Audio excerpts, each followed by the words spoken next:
c'est pas seulement mon ancien élève au lycée, mais c'est aussi un militant.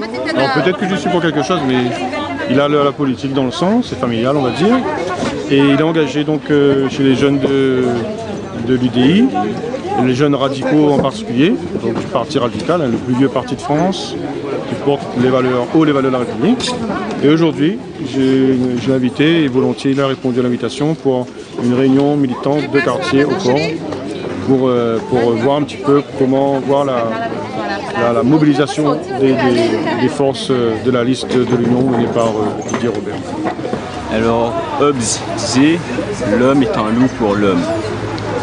Aujourd'hui, j'estime qu'au niveau local, le contexte politique n'est pas favorable pour que les jeunes puissent s'intégrer dans cet environnement-là. Tout simplement parce que nous avons des aînés, et nous le voyons encore, c'est toujours le cas, qui ne permettent pas à ces jeunes-là de pouvoir intégrer des équipes de travail, intégrer des équipes de campagne. Parce que moi, je pense aujourd'hui que les jeunes doivent cesser d'être des petites mains. Certes, le militantisme est très important, aller coller des affiches, aller distribuer des tracts, mais je pense qu'il faut également que nos jeunes travaillent sur des propositions, travaillent également sur des projets, que les jeunes puissent s'organiser pour pouvoir justement créer une amorce qui servira plutôt à nos aînés. Effectivement, je connais très bien M. Joseph Sinimalé. D'ailleurs, j'ai travaillé avec lui sur sa campagne de 2014 avec le groupe Centriste.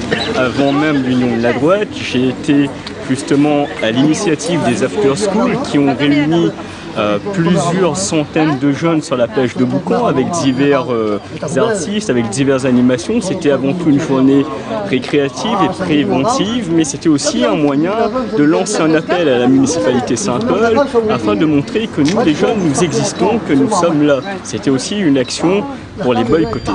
Moi, je pense que nous avons énormément à faire à ce propos. Les jeunes, ils ont envie, les jeunes, ils sont motivés, mais les politiques ne nous écoutent pas.